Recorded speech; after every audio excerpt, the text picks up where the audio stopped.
pedir aqui alguém da igreja lá do Jordão Baixo, a Silvia, que está aqui bem na frente da minha tela. Por favor, Silvia, faz a oração para nós. Bendito e amado Deus, bondoso Pai, obrigado, Senhor, por esse momento. Pedimos, Pai, que o Senhor possa direcionar esse tipo de oração durante essa semana, Senhor, que é tão importante e necessária para nós, Senhor. Amém. E o Senhor esteja presente conosco, não só nesse momento, mas durante todos os momentos da nossa vida. Amém. Amém. Pedimos e te agradecemos, em nome por amor de Jesus. Amém. Amém. Amém. Muito bem, dona Amália, agora é com você.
Vamos então para as nossas orações, os pedidos que serão feitos, e em seguida, então, nós vamos para a oração intercessora.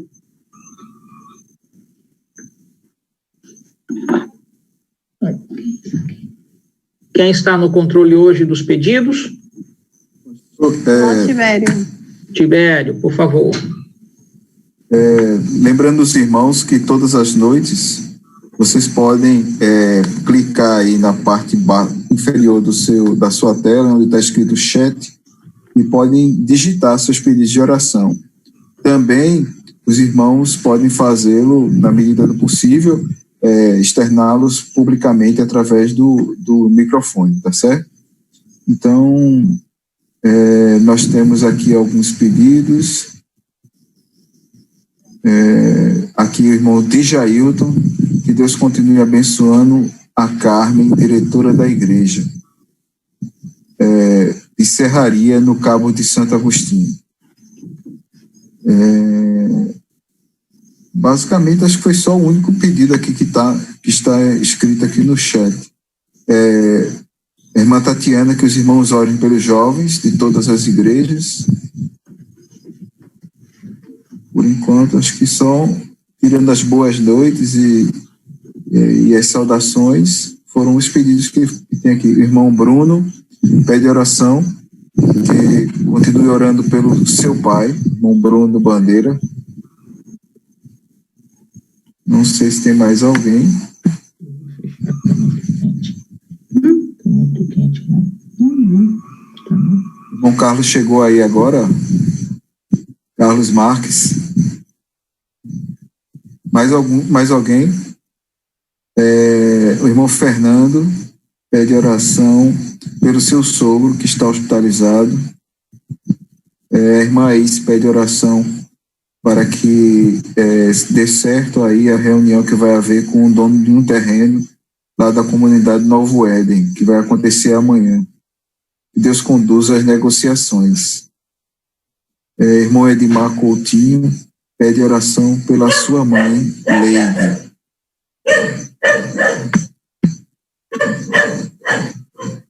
Se alguém tiver algum pedido para fazê-lo, é só habilitar seu microfone e fazer o seu pedido, e à medida que os outros pedidos forem chegando, a gente também vai dando publicidade a eles. Alguém gostaria de fazer o pedido? Eu gostaria, meu pedido de oração, irmão Tibério e todos, pela Igreja de Brasília Teimosa, por todos os irmãos do Distrito do Aeroporto, pelo pastor José Cícero e sua família, e por minha família também. E todos nós estejamos firmes até que o Senhor venha nos buscar. Amém? Amém. Mais alguém? Eu gostaria, irmão Tibério. Bruno Barbosa. Não, Bruno. Peço que orem em favor da minha vida, a minha fé, graças a Deus, mas mesmo assim precisamos de oração constante. Peço também que orem em favor do nosso distrito aqui, que a partir da próxima quinta-feira vai ter, como o nosso distrito, 50% está em Jaboatão e 50% no Cabo de Santo Agostinho. E a parte do Cabo de Santo Agostinho a partir de quinta-feira vai estar liberada as atividades, igrejas, shoppings, academias, né? E isso com uma certa restrição. Ainda estamos vendo aqui um plano de ação para essa volta, mas que Deus esteja à frente de tudo e não permita que nada de mais grave aconteça. Esse é o nosso pedido de oração. Amém.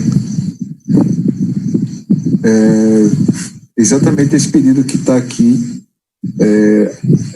Agradeço por quem orou pela enxaqueca da irmã Aís, pede, né? Agradece.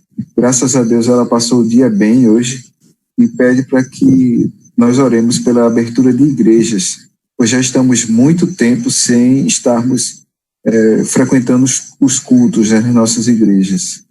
E isso faz diferença, né? Então vamos orar para que isso aconteça o mais breve possível. A irmã Carmen pede oração pela sua saúde também. Eu gostaria de pedir que nós orássemos também pelos aqueles irmãos que estão passando dificuldades com relação ao trabalho, porque a gente tem acompanhado os noticiários e, infelizmente, que tem se observado que as empresas têm tido muita dificuldade para alcançar o crédito. As empresas, até por questões administrativas, já terem entrado em situação de falência, concordata, não terem a documentação completa, têm tido muita dificuldade. Então, eu acredito que os empresários que estão mantendo os empregos também vão ter muitas dificuldades ainda mais pela frente, né? Porque a economia, quando voltar, vai voltar de uma forma muito devagar e certamente alguns irmãos podem vir a ter dificuldades com relação a isso, com relação ao seu trabalho, seja ele informal, seja ele como autônomo ou até mesmo como empregado dessas empresas. Porque nós oremos pela situação de cada um nesse particular. Boa noite. Boa noite. Eu gostaria de pedir oração também pela minha família, meus filhos que estão afastados da igreja. Eu sou Analice, da igreja do Pina. Peço também oração pela igreja, que ela já estava fraquinha e agora com essa paralisação, com essa pandemia, eu acho que venha a esfriar mais, né? Que a tendência sempre é essa, mas que nós possamos orar uns pelos outros, que Deus possa atuar e não deixar a igreja enfraquecer. E que peço também pela minha família, que nós somos a família Ouriz, somos muito grande, mas os nossos pais já morreram e estamos com dificuldade de vender a casa. Amém. Amém. Deus abençoe sua família. Amém. Mais alguém? É só habilitar o microfone aí e fazer o seu pedido. Irmãos. Boa noite. Boa noite a todos. É Bruno aqui da Igreja do Jordão Alto. Oi, Bruno. Tudo bom, né, Tibério? Na verdade, assim, a gente está fazendo muito pedido, mas eu também não poderia, eu até coloquei aí no chat, não poderia deixar de agradecer, né, porque minha irmã e minha tia, que estão em observação devido à suspeita do Covid, graças a Deus estão se recuperando bem. Eu agradeço a todos a oração, eu peço que continue orando também por elas e reforçando o pedido de oração para o meu pai, porque aqui da minha casa, que eu moro em cima da casa da minha mãe e do meu pai, é o único que ainda não entregou o coração dele a Deus, mas eu sei que está próximo, eu sei que tudo é no tempo de Deus, mas eu peço a ajuda dos irmãos aí, para que logo, logo ele possa estar entregando o coração, a vida dele a Jesus também. Esse Amém. é maravilhoso.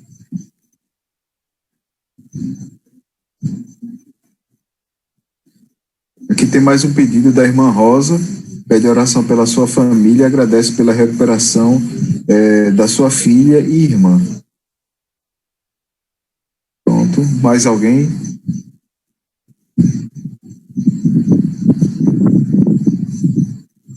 Eu acredito que seria isso aí, pastor, por enquanto.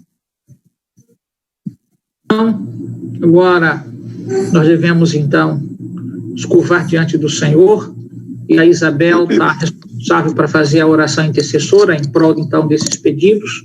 É isso mesmo, né, Tibério? É exato, pastor. Então, muito bem, Isabel, agora é com você. Amém. Oremos. Querido e bondoso Deus, queremos em primeiro lugar, Senhor, te agradecer porque o Senhor, em meio a toda essa catástrofe, o Senhor tem cuidado de nós. Amém. Amém. E cada um de nós, Senhor Jesus, só temos que ser cada vez mais gratos a Ti e te buscar mais, Senhor. Amém, Senhor. Eu te peço, Pai, por cada pedido de oração, cada coração contrito, Senhor, que estão afastados dos caminhos, cada pessoas que estão enfermas aí, Senhor, que foram fez pedidos de oração por pessoas, por entes queridos. Te peço também, Senhor, pelas dificuldades que as pessoas estão passando financeiramente, meu Pai. Amém. E que eles possam ser alcançados, Senhor Jesus, Amém. nesse momento tão difícil, meu Pai. Te peço também, meu Deus, pela vida dessas pessoas que estão se afastando, estão esfriando espiritualmente. E nesse momento, Senhor, é um momento da gente estar mais perto de Ti. E essas pessoas estão se afastando, que elas possam ser alcançadas novamente, resgatadas e voltar a Ti, meu Pai. Amém. Te peço também pelo pastor José Cícero, que ele venha ser, meu Pai, cada vez mais usado por Ti. E diante de todas essa situação, Senhor Jesus, eles têm tentado nos ajudar a estar mais perto de Ti, através da Tua palavra, meu Pai. Amém, Jesus. Querido, te peço pela Igreja do Pina, do aeroporto, de todo o nosso distrito, Senhor, que necessita cada vez mais, e também de todas as igrejas em si, né, adventistas, que precisam, Senhor Jesus, de estarem unidas nesse momento, quando a gente for reabrir as nossas igrejas, né, que o Senhor interceda também nessa situação, meu Pai. Amém. E que essas pessoas, quando a gente for reabrir as igrejas, que com todo cuidado, é claro, que a gente possa fazer nossas atividades, Amém. que as pessoas sejam alcançadas, que novas pessoas, Senhor, venham também para as igrejas, meu Pai. Amém. E que o Teu amor, Senhor Jesus, seja alcançado por muitas e muitas nações. Pai Santo, Pai amado, muito obrigada pela chance que o Senhor nos deu de fazer essa live aqui, para a gente poder iniciar na nossa semana de oração. Amém, Jesus. Diante de Ti. Seja conosco, não deixa a gente vacilar nem sequer nenhum dia, meu Pai. Amém. Para que a gente possa chegar a Te encontrar, meu Pai, na Tua mansão celestial. Obrigada por tudo, conduz esse culto, meu Pai, em nome de Jesus. Amém. Amém, Senhor. Amém. Muito bem, deixa eu só um espaço aqui para mim. Eu agora estou tendo que sair. Dá boa noite para o povo.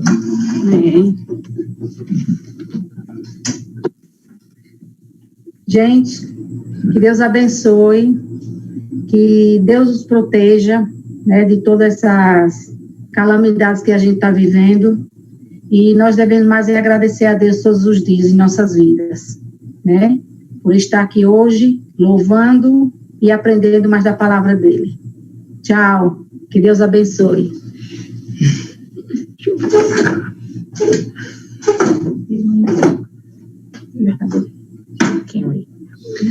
Bem, Amália, alguém ficou hoje, então, responsável para algum louvor especial? Ah, tá, ok. Tudo bem. Então, já temos eu diria, um volume maior aqui de gente. Eu comecei dando alguns anúncios e eu vou repeti-los para que não haja nenhuma dificuldade conosco. É certo que vocês têm acesso a muitas informações e muitas delas vêm certamente desta maneira de informações que a associação tem de repassar para um, repassar para outro. Então, esta semana em particular, agora na quinta-feira, a associação vai estar fazendo o que a gente chama, portanto, de um culto na quinta-feira, atrelado a um tema que estão desenvolvendo com um escritor lá da Casa Publicadora, que é o pastor Vanderlei Dornelis, e ele vai estar exatamente desenvolvendo o tema que tem a ver com o decreto dominical. Então, eu disse para o pastor Otimar que eu vou deixar vocês, então, bastante livres, mas eu vou continuar na semana de oração, a fim de que nós tenhamos condições, portanto, de atuar na semana de oração sem a gente perder exatamente a caminhada que nós estamos. Então, os que querem assistir à programação devem se logar, então, aí no canal que a associação vai disponibilizar, ou no próprio, então, aplicativo do Zoom. Mas nós vamos estar aqui na quinta-feira, na semana de oração, tá bom? E, claro, esse tema eu vou desenvolvê-lo lá no canal que a gente aí criou, chamado, portanto, A Fé Se Explica. Então, você vai poder, de alguma forma, claro, não pelo Vanderlei, mas exatamente por mim, abordagem sobre o decreto dominical. Agora, um detalhe que eu gostaria também de expressar-lhes é o seguinte: no sábado, nós encerramos a programação, que vai ocorrer aí, então, no mesmo horário que nós estamos iniciando as programações, às 19h45. Agora, o que a gente tem, 19h45. E o que a gente tem de especial no sábado? Sábado pela manhã, eu estarei desenvolvendo um sermão mais voltado aí para o gênero feminino, porque é um programa especial aí para as mulheres, e como nós estamos no distrito sem uma líder para o departamento de mulher, de qualquer forma eu vou estar passando a mensagem. Será no horário comum que eu sempre deixei à disposição, às 10 da manhã, e na parte da tarde, às 15 horas, estarei desenvolvendo uma outra mensagem, mas esta está dentro lá da programação que eu venho fazendo no canal A Fé Se Explica, onde estarei trabalhando, portanto, a terceira mensagem angélica. Vou dar início a essa, então, mensagem em particular, porque nós já falamos da primeira e da segunda, terminamos o conteúdo, e agora vamos adentrar na terceira mensagem angélica. A outra questão é que a transmissão pela manhã e pela tarde será pelo canal A Fé Se Explica. Então, você deve acessar o YouTube para poder, então, acompanhar a programação ao vivo, às 10 da manhã e às 15 horas. Claro, ainda esta semana, vamos encaminhar, então, para o canal o cartaz de chamamento para você, e vou fazer também um encarte para ser encaminhado pelo WhatsApp. Mas é isso que eu gostaria que vocês estivessem conscientes do que nós estaremos, então, desenvolvendo. E no sábado de manhã, se tem alguma igreja que, por alguma razão, tem algum grupo de irmãs que tem alguma atividade que vai ser realizada nesse aspecto de fazer alguma visita para alguém, de levar alimento, de fazer alguma atividade nesse sentido, basta, portanto, contar comigo naquilo que precisam para que eu possa também vos auxiliar nesse sentido. Mas, então, logo após a mensagem de hoje, você vai ter a oportunidade, se assim puder, trazer alguma informação para mim ou mandar em particular no meu número de WhatsApp para que a gente possa, então, se comunicar nesse sentido, tá bom? De certa forma, agora eu posso mais uma vez dar-lhes boa noite, sejam todos bem-vindos, bem-vindas. Quando nós começamos, estávamos então aqui com, alguém compartilhou aí uma tela de algo, então nós estávamos com um grupo menor, agora já estamos com 43 pessoas, estou vendo pessoas aqui que eu não tinha visto no início, a Milena, a Priscila, a Marília, a Marcela, que ontem estava aqui, retornara, o Gabriel, o meu querido irmão aqui, que não tem um nome, mas tem um número de telefone, está aí deitadinho na sua cama, o Marcos, o Miguel, que acho que se conectou agora recentemente. Então, sejam todos bem-vindos, por fim. Então, sempre com o meu mote, né, que é tome a Bíblia e vamos a Mateus, capítulo 24. E antes, então, de começar, certamente vamos fazer uma prece para retomar do ponto que nós deixamos ontem, a fim de que nós não percamos de vista onde nós estávamos e onde nós queremos chegar na abordagem, então, desse tema singular, que é o capítulo 24 de Mateus. Ontem nós começamos uma discussão mostrando exatamente um bloco de mensagens que estão, um bloco de mensagens que se comunicam, por assim dizer, com Mateus 24 e Mateus 25. Dizendo de outra maneira, Mateus 24 e 25 é um bloco de mensagem que você não pode desvincular. Mas a mensagem que abre o texto de Mateus 24 inicia com a chegada de Jesus ao templo, ali no capítulo 21 do Evangelho de Mateus. No capítulo 22 começa, portanto, a sessão ali das parábolas.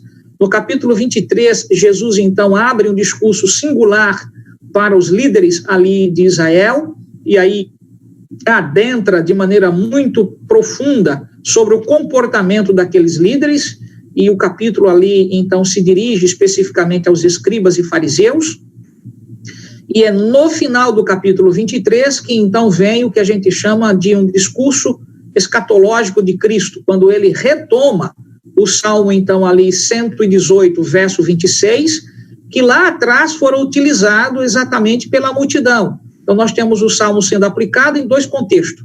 No contexto da entrada de Jesus em Jerusalém, quem recita aquele pedaço do Salmo é exatamente a multidão que acompanha Cristo. Mas Jesus, quando aplica, portanto, o Salmo, ele já aplica num outro contexto, ele aplica para o contexto de sua vinda a esta terra, o que a gente chamaria de sua parousia, ou parousia, né, que a expressão em grego não é z, mas então si, parousia. Então, isto você precisa retomar na sua cabeça, porque a partir de agora a gente vai adentrar na segunda parte desta sessão das parábolas e do discurso de Jesus, ali já quase que fora do santuário. Ontem, eu usei a expressão naos para referir-me, portanto, ao santuário em particular, e agora nós vamos usar, portanto, uma outra expressão que abre o texto de Mateus capítulo 24. Antes, porém, vamos fazer uma prece. Senhor nosso Deus e nosso Pai, que a tua graça repouse sobre nós e de maneira especial nos dê entendimento de tua palavra, eu te suplico, no nome santo de Jesus. Amém. Então, voltem à Bíblia, Mateus agora capítulo, então, 23, versículos 37 ao 39. Vamos tomar esses versos para que possamos, então, darmos início à mensagem desta noite. Observe que aqui, em particular, Jesus, então, faz um apelo a Jerusalém, e essa expressão aqui, Jerusalém, não é um apelo, portanto, o que eu diria, aberto do ponto de vista de um apelo a uma coisa. A expressão Jerusalém aqui está, na verdade, como que um apelo aos seus cidadãos.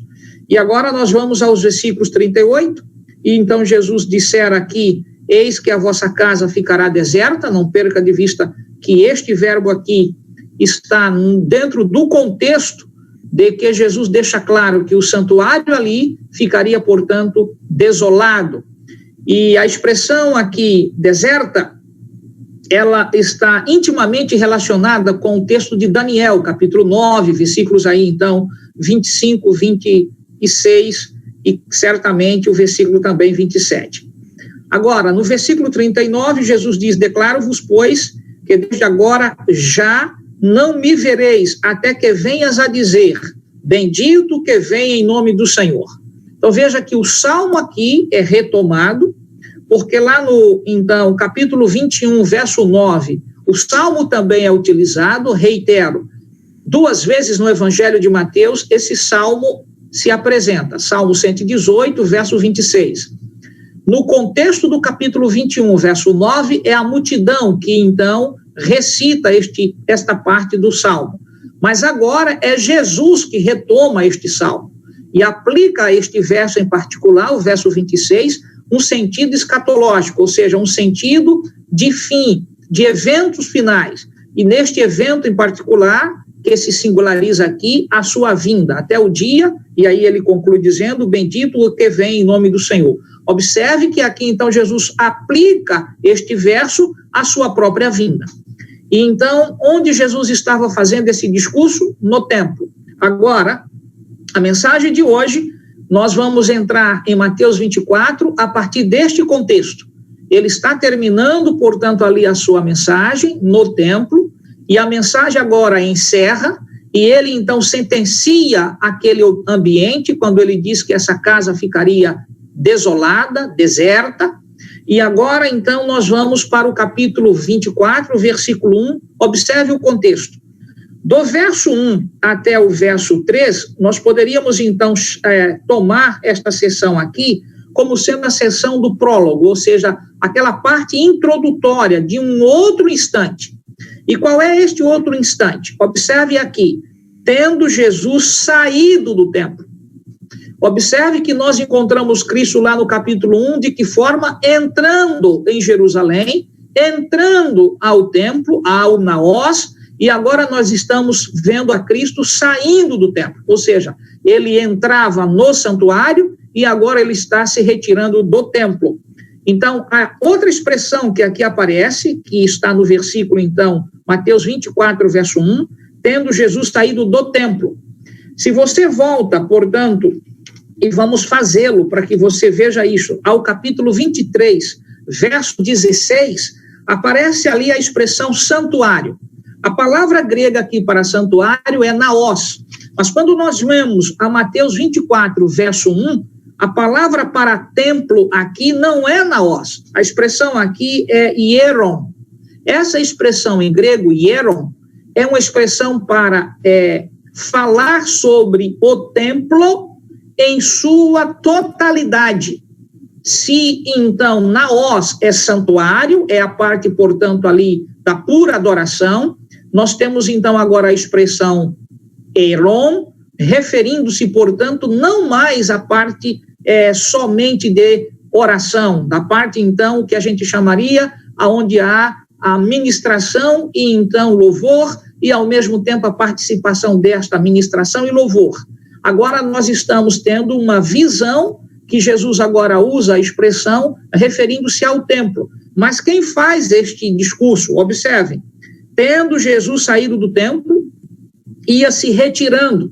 Nós encontramos como Jesus entrando, e agora ele está o quê? Se retirando.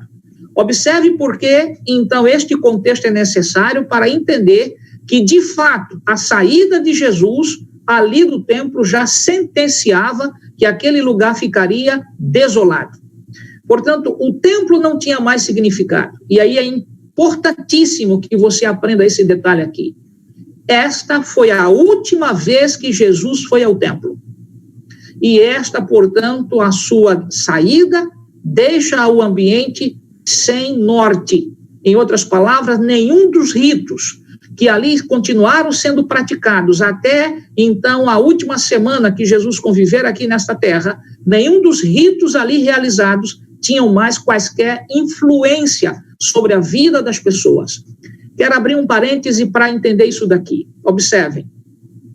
Igualmente há de ocorrer quando ele também, Jesus, levantar-se no então Santíssimo, tomar suas vestes, portanto, de juiz e encerrar sua atividade de sacerdote, sumo sacerdote, do ponto de vista de um intercessor entre Deus e os homens. Diante desta questão, quando ocorre isso, de acordo com o texto de Apocalipse, capítulo 15, a terra continuará em suas fábricas, eu diria, de ideias, de projeções. Os cristãos que estarão vivos por esta ocasião também não terão qualquer informação se a intercessão continua ou se havia cessado, porque este é um ato silencioso. Então, o episódio de Mateus, capítulo, então, aqui 24, verso 1, iguala-se a Apocalipse, capítulo 15, versículos 5, 6 e 7, quando ali, portanto, Jesus toma a posição de encerrar a sua atividade como sumo sacerdote intercedendo pelo homem no santuário celestial. Então, diante dessa questão, nós podemos fazer esse paralelo para entender que, assim como Jesus, ao sair do templo, as atividades que os sacerdotes ali continuaram desenvolvendo não tinham mais nenhuma eficácia sobre a vida humana, igualmente há de ocorrer quando ele deixar, portanto, o Santíssimo e encerrar a atividade de mediador. E aí se cumpre o que está em Apocalipse, capítulo, vamos ver isso daqui, capítulo, então, 22, aonde a gente tem o que eu chamo, portanto, de decreto dos céus. Há o decreto de morte da besta, há o decreto, portanto, eu diria, da primeira besta, que envolve exatamente o decreto dominical em particular, mas há esse decreto aqui que sai exatamente do trono de Deus. Apocalipse 22, verso 11 diz: continue o injusto fazendo injustiça, continue o imundo ainda sendo imundo, o justo continue na prática da justiça e o santo continue a santificar-se. Quando Jesus, portanto, assume esta posição de deixar a intercessão, para toda a raça humana está definido salvação ou perdição.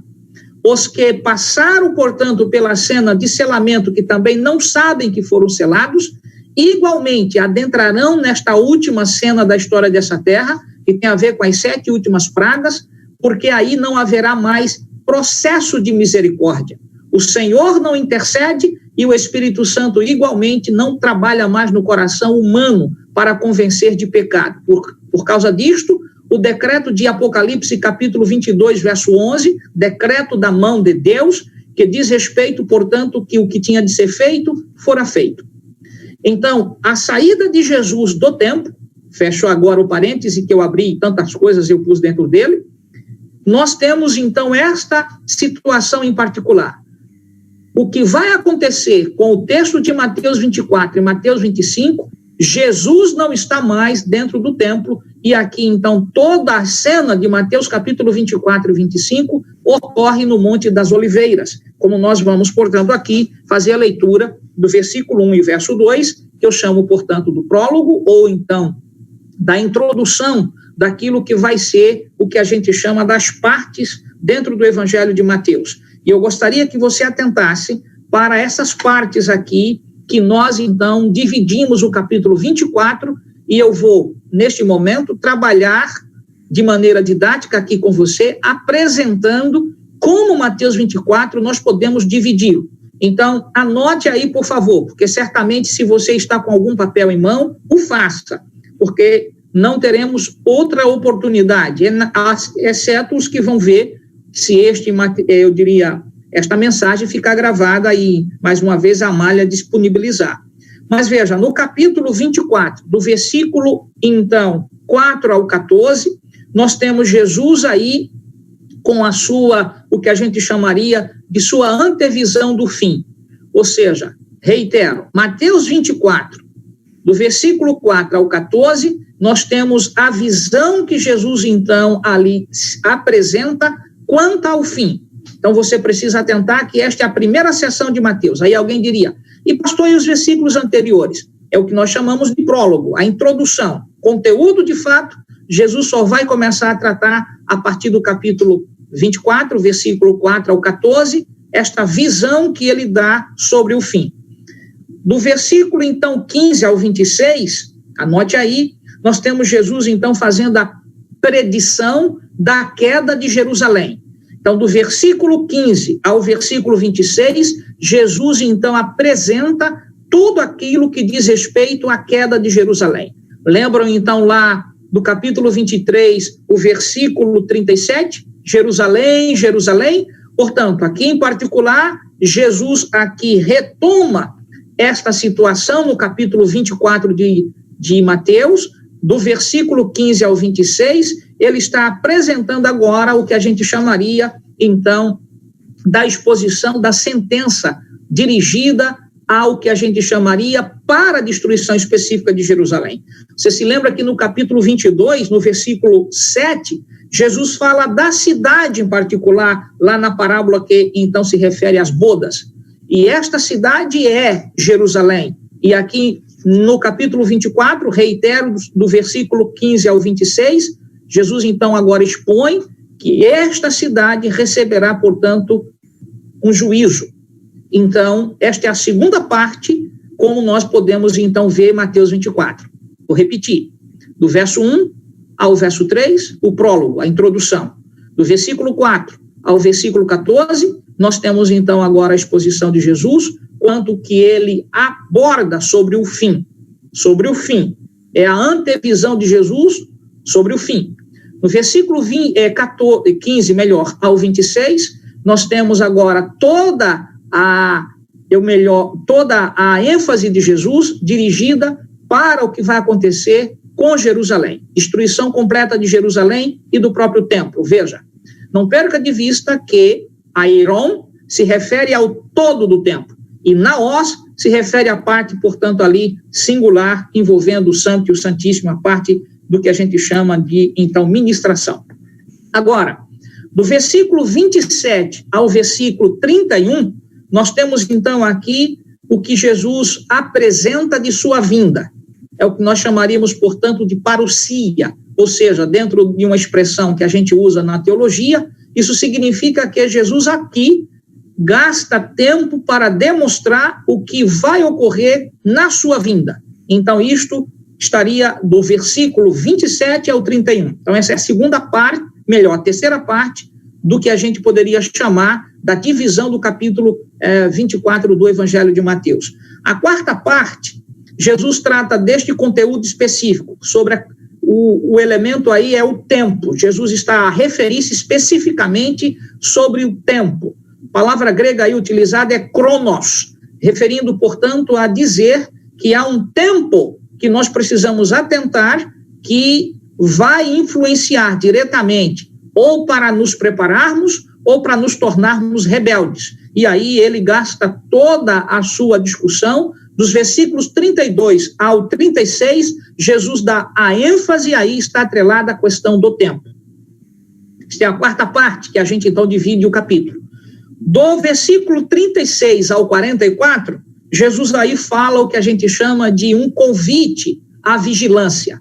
Ou seja, Jesus aqui faz o que a gente poderia usar como expressão, uma espécie de exortação para que as pessoas sejam vigilantes. Por que ele exorta a vigilância? Porque nós não sabemos lá atrás, no tempo, quando ele vai vir, na sua parousia, seu aparecimento. Não obstante, ele deixa claro que é preciso que nós tenhamos uma vida de vigilância, e isto ele trata desta questão do versículo 36 ao 44. Então, quando nós vamos para Mateus 24, versículos 45, e adentramos para, então, o capítulo 25 até o verso 30, tornando mais simples, de Mateus 24, versículo 45, a Mateus 25, versículo 30, toda esta sessão, Jesus está falando da situação da possível tardança. Ele está dizendo, se, pois, o filho demorar, se o noivo tardar, espera-o, mas ele vai vir. Então, esta mensagem é algo que nós precisamos atentar com muito cuidado, porque muitos adventistas, no seu afã de querer, eu diria, o retorno de Jesus para os seus dias, ficam expectando coisas para ali, coisas para colar, mas é preciso estudarmos de maneira solene este bloco. E, por fim, a última parte, que a gente poderia chamar, que está dentro dessa seção, do capítulo 24 ao capítulo 25, tem a ver, então, com o julgamento final, que vai aí das parábolas que estão no capítulo 25, que vão do versículo 31 ao versículo 46. Então, esses 7 blocos é o que nós precisamos entender de maneira, eu diria, compreensiva, de que não há como estudar Mateus capítulo 24 e 25 desassociados. Nós temos de combiná-los. Então, isto é necessário dizer-lhes. Aí vem a pergunta, tá bom, pastor, entendi que há blocos aqui, e o que vais fazer conosco hoje? Nós vamos entender, neste momento em particular, de introdução, como Jesus, então, apresenta a resposta às perguntas que os discípulos lhes fizeram. Então, eu queria chamar a atenção para você, para que nós nos dirijamos agora, especificamente, para essa parte. Então, volte à Bíblia e vamos mais perto agora para o prólogo, Mateus capítulo 24, versículos 1, 2, 3, porque a partir do versículo 4 nós entramos numa outra sessão, que é a sessão que, então, aqui nós falamos sobre como Jesus apresenta o fim. E eu não vou entrar nessa sessão hoje, nós vamos nos ater apenas aos 3 primeiros versos. Há muita coisa aqui para estudar, há muita coisa aqui para aprender. Então, vamos lá. Voltando, tendo Jesus saído do templo, qual a expressão que aí se apresenta? Hieron. Essa expressão aí não é a mesma que é utilizada em determinados outros textos, porque a expressão para santuário, melhor, dizendo para você de outra maneira. A expressão santuário na Bíblia nem sempre, portanto, está sendo traduzida com a mesma palavra grega. Então, se você for verificar lá templo e achar que é santuário, não é. A expressão templo envolve toda a construção. Esta é a razão porque a expressão utilizada no capítulo 24, verso 1, não é a mesma que foi utilizada quando Jesus se referiu, portanto, vossa casa ficará deserta. A expressão lá, casa, oikos em grego, é um referente ao próprio, então, ambiente de Jerusalém. Não apenas o templo, mas Jesus, quando estava fazendo esse discurso, onde ele estava? No templo. Portanto, ali ele singularizou que a casa ali ficaria desolada, ou seja, o próprio templo, o próprio santuário não teria mais nenhum sentido quando Jesus ali no finalzinho daquela tarde saísse daquele ambiente. E isso ocorrera. Então agora vamos tomar Jesus saindo do templo. Tendo Jesus saído do templo, como ficara então lá o templo? Deserto. Porque quem saiu? O próprio santuário ali materializado, Cristo Jesus. Ia se retirando. Quando se aproximaram dele os seus discípulos para lhes mostrar a construção de quê? Do templo. A construção de quê? Do templo. Que expressão aqui mais uma vez se apresenta? Hieron. Ou seja, não era apenas a parte santo, santíssima, a parte ali onde os sacerdotes atuavam na ministração de morte de animais. Agora os discípulos voltam os seus olhos para a parte que estava sendo reformada nos dias de Herodes, que era exatamente este lado do santuário, que estava ali sendo, de alguma forma, recebendo auxílio do governo romano para que o santuário pudesse passar por uma reforma que chamara a atenção dos próprios apóstolos, porque as pedras ali utilizadas eram pedras de mármores muito bonitas, e isto despertou muito fortemente o sentimento dos apóstolos. E aí, então, este impacto que eles tiveram, achavam que o próprio Jesus tivera. O que evidencia-se aqui para nós? Que os próprios discípulos, apóstolos, não entenderam as expressões que Jesus utilizou no seu sermão e nas parábolas ali contadas quando estava dentro do templo. E por que eles não entenderam? Porque vejam que, mais uma vez, os discípulos estavam preocupados com aquilo que é físico. O santuário, Hieron, ali de maneira, portanto, que era coisas. E Jesus, então, quando viu que eles estavam mais impactados com as coisas do que, de fato, com a mensagem que ele havia mesmo pregado, então, verso 2, acompanhem comigo, ele, porém, lhes disse. Então, Jesus agora está respondendo a esta singularidade que os discípulos lhes mostram. Qual que é a singularidade? De que estavam impactados pela beleza daquela reforma. E aí Jesus diz, não vede tudo isto? Em verdade vos digo que não ficará aqui pedra sobre pedra que não seja derribada. Então, observe que Jesus já havia sentenciado o templo, ou então lá, o que nós poderíamos usar, o naós, a própria casa ficaria deserta. Mas não só, o significado do santuário perderia sentido, mas a própria construção também seria afetada. Então, isso é o que a gente precisa atentar. Vamos agora fazer um paralelo, numa situação que eu chamo de ilustração. Céu e terra estão ligados, lembram, portanto, ali da visão, eu diria, de Jacó, quando estava em Betel. Se lembra, portanto, ali quando ele vê aquela escada mística que liga o céu à terra? Pois bem, santuário aqui nós poderíamos chamar a própria terra, aonde poderíamos dizer que aqui houve o maior e o mais significativo de todos os sacrifícios, a oferta de Jesus, de si mesmo, a todos nós pecadores. O detalhe é que você deve atentar que quando Jesus voltar a esta terra, ela ficará o quê? Desolada, deserta. Então a gente precisa atentar que nada nesta terra nós podemos levar. Nós precisamos aprender a tirar os nossos olhares das coisas e colocarmos naquele que nos dá sentido para a vida. Ele sabe que nós necessitamos de pão, de água, de vestes. Nós precisamos de todas estas coisas, mas ele não nos aborda para que olhemos para essas coisas como sendo elas mais importantes.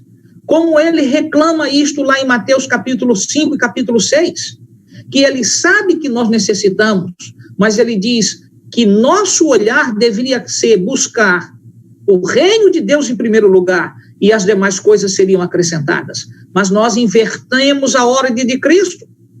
E não é uma coisa tão fácil dentro do cristianismo ter um comportamento sem esta inversão. Observem que os próprios apóstolos também inverteram, eu diria, o valor. Ao invés de virem em Cristo o valor essencial, estavam vendo na própria construção o valor essencial. E Jesus, então, agora, de maneira enfática, retoma a mente destes que não compreenderam o que ele havia dito quando estava dentro do templo e lhes diz, tudo isto vai ser destruído. Vamos aplicar isso de maneira mais alargada? Do que, então, nossas mãos se apropriarão nesta terra para sairmos daqui dela com o quê? Nada podemos levar, meus irmãos. Nada podemos levar. E, às vezes, a gente fica se preocupando, às vezes, com coisas que até agridem a você, relacionamento familiar. Ainda há pouco ouvimos o apelo de uma querida irmã lá da igreja do Pina, por causa de uma situação de um imóvel, a vida, muitas vezes, de relacionamento de famílias está travada, porque o interesse é o olhar para aquilo que é material. E faz bem o que ela fizer aqui de pedido, para que Deus modifique o coração daquela que talvez de alguma forma impeça que o imóvel esteja sendo vendido. O que estamos dizendo em outras palavras? O que Jesus nos ensinara? Aonde estiver o teu coração, aí estará o quê? O teu tesouro. Muitas pessoas estão colocando, portanto, o essencial num carro. Amigo, o carro, a ferrugem destrói. Um acidente qualquer destrói, a lataria pode simplesmente ser infectada por uma série de coisas, impactada inclusive pelo próprio tempo. As intempéries de chuva, de sol, desbota. Mas você precisa atentar que essas coisas nessa terra não devem nos fazer prisões. Nós temos de sair desta terra com uma convicção de que nosso olhar maior está no naós, que é o próprio santuário em Cristo, e não no templo, naquilo que é, portanto, a própria construção. Isso tudo vai ser destruído.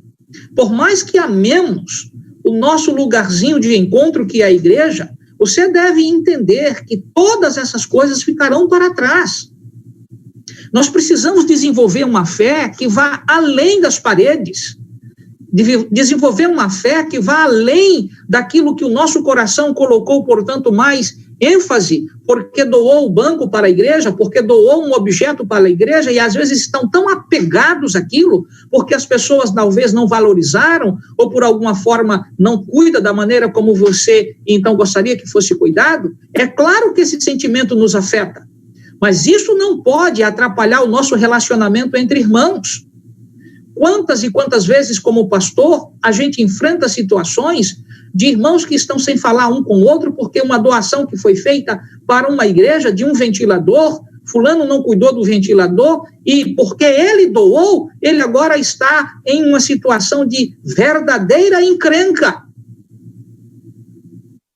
O essencial, que é Cristo, não participa. Então, Cristo está deixando claro que é preciso amadurecer a fé destes aqui, primeiro, seus apóstolos, mas a gente aprende com essas lições. Não devemos olhar para as belezas que estão nesta terra, porque todas estas coisas passarão.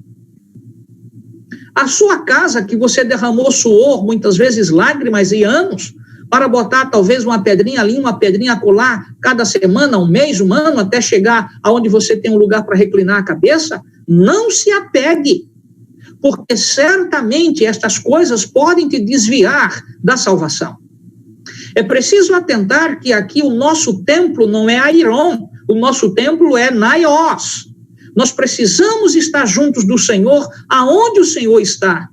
E vejam que a promessa dele, lá no texto, portanto, do Evangelho de João, é que ele foi preparar moradas. E Ellen White, quando usa essa expressão, ela não limita a uma expressão aberta, morada no sentido, portanto, de um lugar.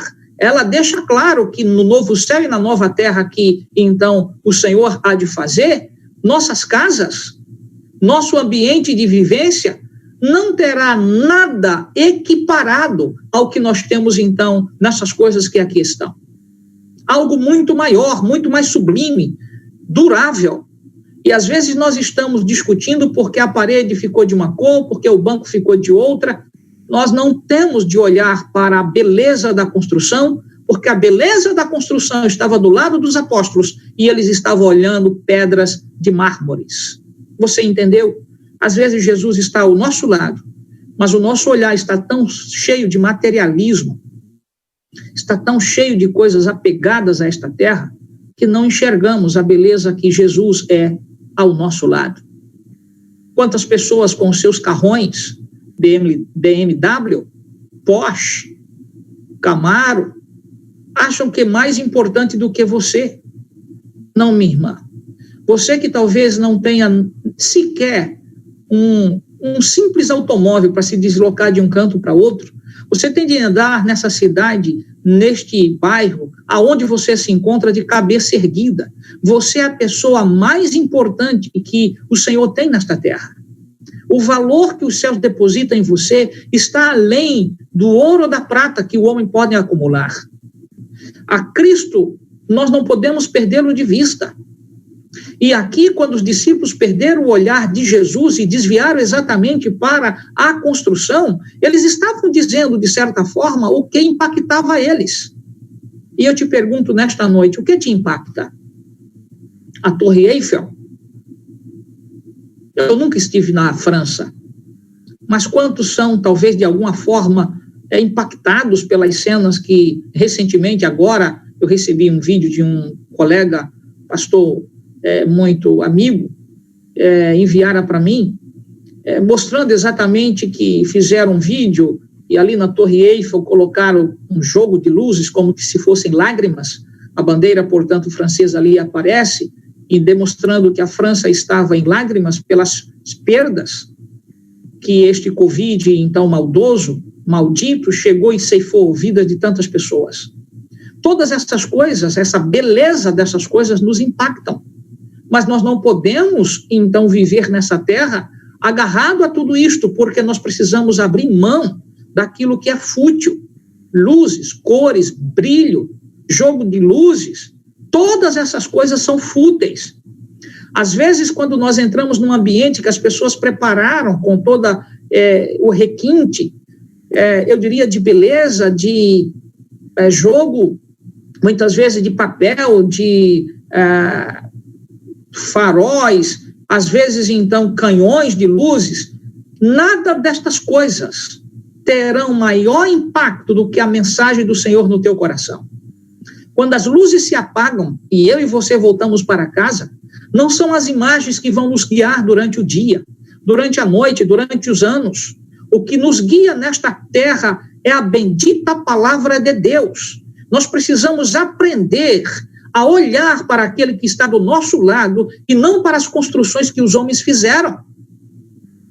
Todas as vezes que nós perdemos de vista que a mensagem é que tem que transformar as pessoas, e nós gastamos às vezes 30, 40 horas produzindo todo um jogo de luz para cá e para colar, e quando vai se falar é um fiasco, as pessoas voltarão para casa com os seus dramas.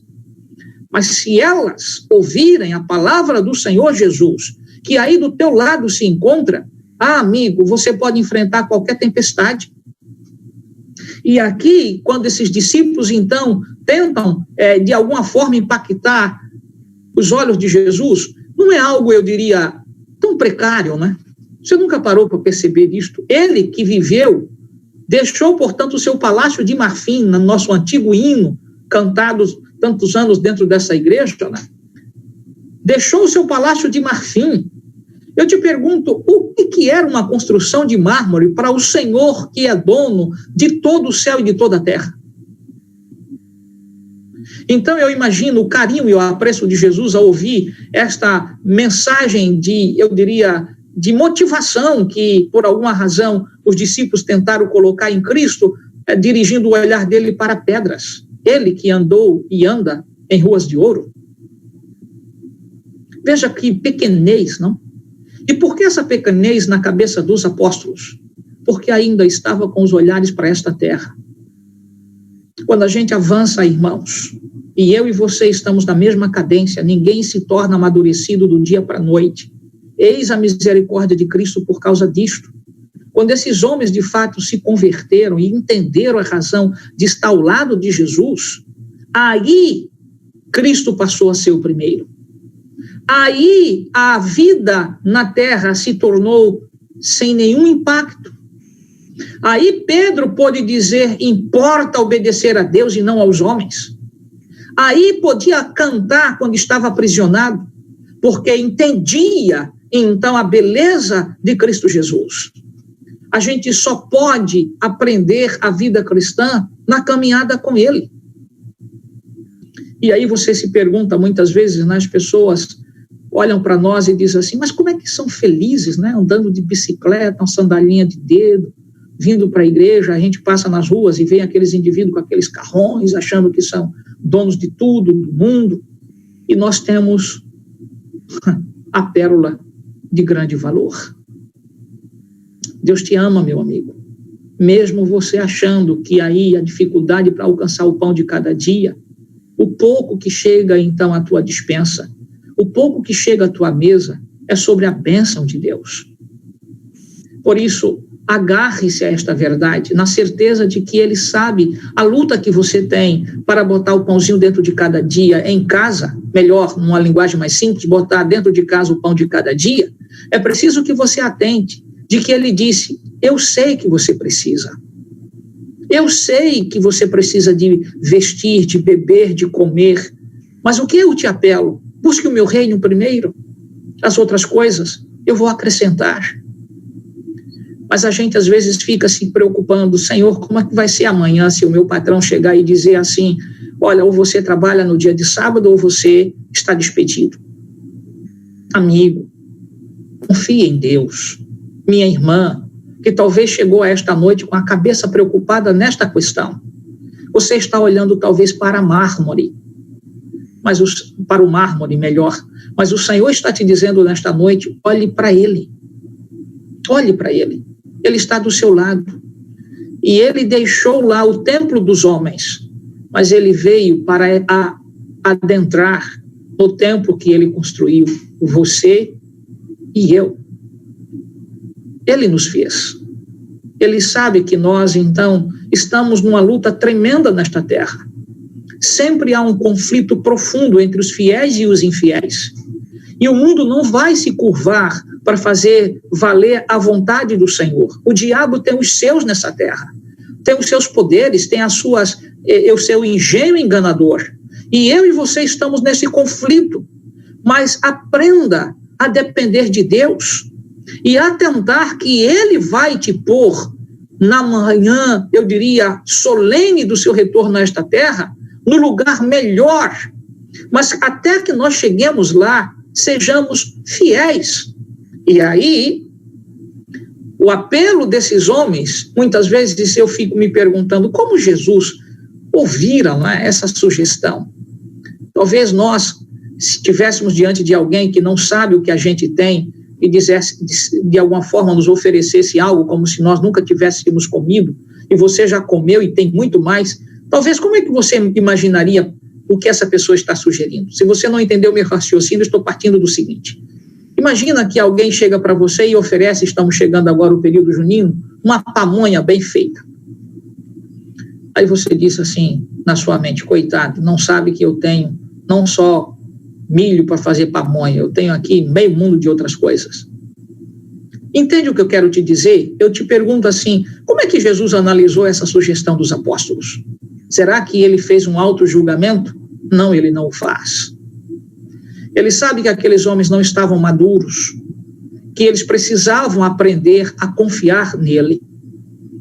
Às vezes a gente não valoriza as coisas pequenas que a gente recebe. Você pode ter o plantio de milho, mas o carinho de alguém que te ofertou algo que talvez tenha sido ela que passou a tarde numa panela mexendo para lá, mexendo para colar, para fazer uma pamonha e te deu de presente, para ela aquilo é muito importante. E a gente precisa aprender a valorizar as pequenas coisas que o Senhor nos faz enxergar. E nesta noite o que eu estou te fazendo enxergar é que você é importante. É que você talvez esteja olhando para as casas bonitas, os carrões, as pessoas que são ímpias, que têm tudo do ponto de vista do que a terra oferece. Mas você e eu fomos comprados por um preço que a terra não pode pagar. É o sangue de Jesus. Você tem um valor que Bill Gates não pode te comprar. Você tem um valor que, eu diria, os indivíduos mais destacados da revista Forbes não podem, com a sua riqueza somadas, te comprarem. Porque você tem o sangue de Jesus que te comprou. Isto é mais importante do que mármore. E agora, quando Jesus, portanto, saindo do templo, o discurso foi feito, Jesus deixou claro, não olhe para isto, porque isso vai ficar. Você entendeu? Nós estamos nos aproximando de uma cena semelhante. Amigos, não olhe para as mansões desses homens, dessas mulheres atrevidas, desrespeitosas. Eu quero abrir um parêntese aqui, sou ético, não vou abrir o nome da pessoa, e também não poderia fazê-lo, porque eu não sei o nome dela, né? Mas eu estava ontem aí no Recife, e eu fui até a lotérica ali junto dali daquele bairro onde eu moro. Eu não lembro muito, acho que é a Avenida Montarroios, eu acho que é esta avenida. E ali tem uma lotérica e ao lado tem um posto de gasolina da BR. Eu estava ali na lotérica, na fila, com máscara, a fila comprida, eu precisava pagar a internet, e lá estava um carrão, uma Trailblazer, e uma senhora, acho menorzinha do que eu, do ponto de vista de estatura, mas estava virada numa capota-choca lá dentro da lotérica, porque a atendente deixou claro para ela que ela só poderia, então, ali estar se tivesse com máscara. E aí ela, como diz lá na Bahia, meu amigo aí, Joadson, rodou a baiana. E eu lá na fila, ouvindo e vendo a educação daquela senhora, né? E do outro lado, alguém que estava ali, certamente, cumprindo ordem, certamente com a família em casa, ganhando só um salário mínimo, mas a mulher se apresentava com a sua empáfia. E naquele instante minha mente começou a se voltar e dizendo assim, meu Deus, tanta besteira. achando que é dona de tudo e de todo por causa de um carrão que está aí amedrontando todo mundo, mas não sabe que nesta fila tem alguém mais importante do que ela. De que há um Deus que nos trata não pelo que a gente tem, mas pelo que Ele fez por nós. Meu amigo, não tema os homens.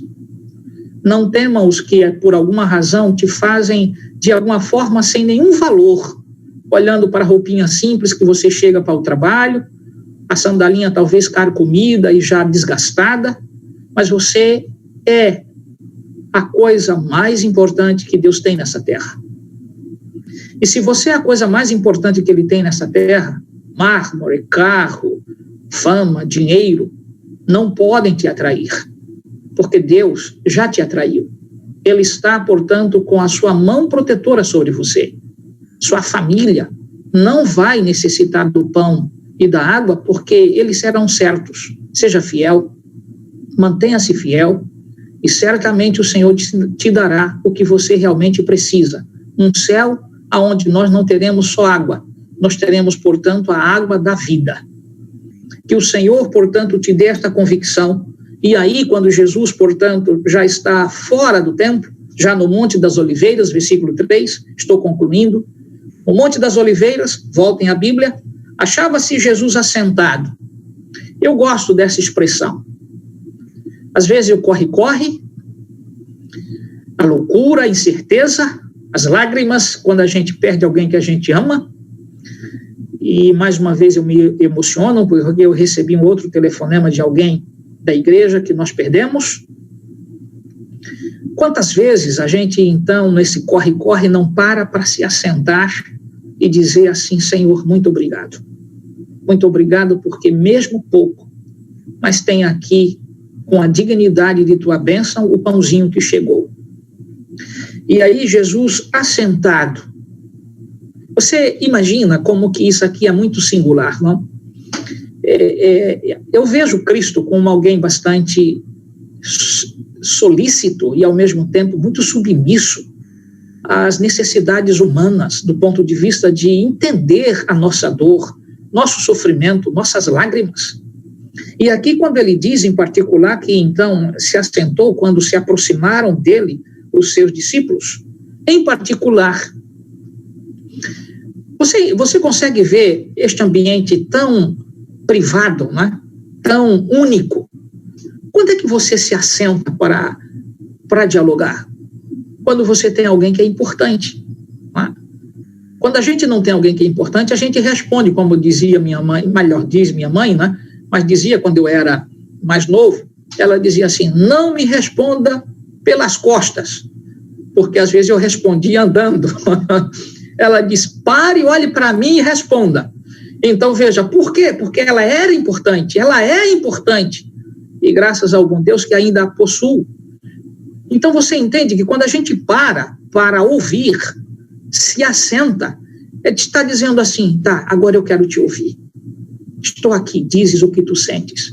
Você consegue se aperceber esta particularidade de Jesus? Pois é. E aqui, então, em particular, os discípulos, então, pediram a ele algo assim: dize-nos, quando sucederão estas coisas? E que sinal haverá da tua vinda e da consumação do século? Observe que aqui nós temos, então, perguntas que são levantadas. Quando sucederão estas coisas? Que coisas a que eles estão se referindo? A que Jesus dissera: vede essas pedras? Tudo isso daqui vai ser derribado. E aí eles perguntam em sequência: e que sinal haverá de tua vinda? Veja, um sinal para a vinda de Cristo. Eles não pediram sinais, eles pediram um sinal. E agora eles concluem dizendo: e da consumação do século. Ou seja, quando é que o mundo vai acabar? Então, as sessões que eu expus aqui para você é que nós vamos, então, começar estudando, se apercebendo que Jesus vai respondendo a cada uma destas questões, e às vezes de maneira bastante destacadas uma da outra, mas convergem sempre para as mesmas perguntas dos discípulos. Agora vamos imaginar, estamos concluindo. Jesus está sentado, os discípulos igualmente, e ele agora está tratando destes conteúdos solenes. Meu amigo, meu irmão, quantas vezes esta semana você já se assentou ao lado de Jesus para falar para ele de suas dificuldades, dos seus dramas, mas acima de tudo, para ouvir-lhes dizer sobre as questões que estão por vir da tua e da minha morada, que não é esta terra. Quantas vezes você já se assentou para ouvir-lhe as boas novas? A gente precisa aprender a ter um pouco mais de confiança na palavra de Deus. Por favor, se assente ao lado de Jesus e escute a sua voz a dizer-lhe o que de fato você precisa ouvir. Suas dúvidas, conte para ele. Seus dramas, conte para ele igualmente, porque ele é muito próximo. Ele nos ouve, certamente ele nos responde, e a gente terá a grata alegria de não viver nessa terra como muitos vivem, com agonia profunda, que não tem tempo para parar. Às vezes você olha para as pessoas como que baratas tontas. As cidades que não param, que não dormem, né? E você se pergunta, quando pararão para ouvir Jesus? Entende aonde está o tesouro de muitos? Nós somos as coisas, reitero a quarta vez, mais importante que o Senhor tem nesta terra. Portanto, erga a sua cabeça e nesta noite eu te apelo com muita singularidade, se assente ao lado de Jesus, pare um pouquinho para ouvi-lo e tenha um pouquinho mais de paz e confiança, porque as luzes, as cores, os brilhos, o poder, a glória deste mundo ficam. A única maneira da gente poder ter paz neste mundo é entender que nós não somos cidadãos daqui. Nossa pátria é outra. E que Deus te dê essa graça de você chegar neste lugar por meio daquele que se assenta em sua casa hoje para poder ter um pouquinho de conversa particular com você, te contando como que será o céu, como que será a sua vinda e certamente como é que o fim vai chegar. Que Deus te abençoe, é o meu desejo e também a minha prece.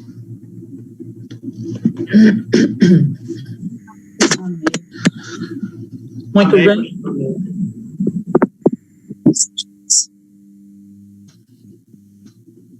Olha, boa noite, pessoal. Eu estou aqui, mas... Miguel. Boa noite, irmão Miguel. De vez em quando aqui minha net está caindo aqui e eu não estou conseguindo captar direito. O sermão eu escutei por alto. Está caindo mesmo, porque a gente não está ouvindo, você desligou seu áudio. Você desligou seu áudio, seu Miguel. Cristina, diz aí para teu esposo que ele desligou o áudio. Continua desligado.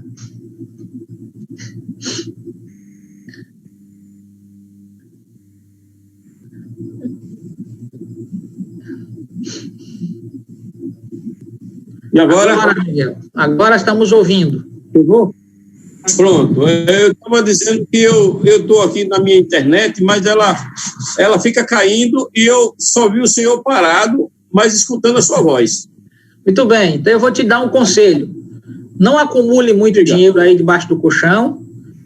Bote um pouquinho mais de velocidade em sua, eu diria, internet. Bote aí mais 30 megas e você vai ficar em paz. Agora, Cristina, para isso você não pode estar pedindo muito dinheiro a Miguel, porque ele tá guardando muito dinheiro para deixar você mais, então, bela para ele. Aí você, então, manda ele aplicar na internet agora. Como eu estava dizendo, boa noite para todos. Boa noite para todos aí, né? Que Deus possa nos abençoar. Amém. Pastor, oi, amigo. O pedido nosso agora é através da nossa fé. Uhum. Né? Chegamos agora no topo do monte. Precisamos agora subir, não descer, subir. Amém. E para subirmos, nós temos que fazer com que a nossa fé ela se aqueça. Amém. E se vamos, então, fazer com que esse pedido, peçamos à Trindade para que a nossa fé se aumente e que nós possamos daqui para frente, como diz a história, pega fogo. Amém. Porque o que nós queremos mais agora é nos aproximarmos de Cristo e nos prepararmos para o céu. Amém. Então, esse é o nosso pedido. Amém. Ian, estou te vendo aí. Um abraço, viu? Que o Senhor esteja contigo, Ian. Alex, seja bem-vindo. Estou te vendo aqui pela primeira vez. Que o Senhor te abençoe. Teu microfone está desligado, Alex. Oi, pastor. Boa noite para todo mundo. Boa noite. Nós vamos, então... Quem que está responsável, Miguel, hoje pela oração? Regina. Nós te agradecemos porque temos a certeza que tu habita em cada laço. Amém. Tu habita em cada coração. Sabemos que os teus servos, Senhor, são amados, guardados e guiados pelo Espírito Santo de Deus. Amém. E nós queremos, Pai, Senhor, clamar para continuar conosco essa semana e que nós possamos cada dia mais crescer, Senhor, espiritualmente, aprendendo mais a Tua palavra. Amém. Abençoa o pastor, sua família, abençoa todos os servos que estão participando dessa semana de oração. Amém, Jesus. Fica com cada um, conceda as Tuas graças, Senhor, Tuas bênçãos nos seus lares. Amém. Em nome de Jesus, nós pedimos tudo isso, hoje e sempre. Amém. Amém, Deus.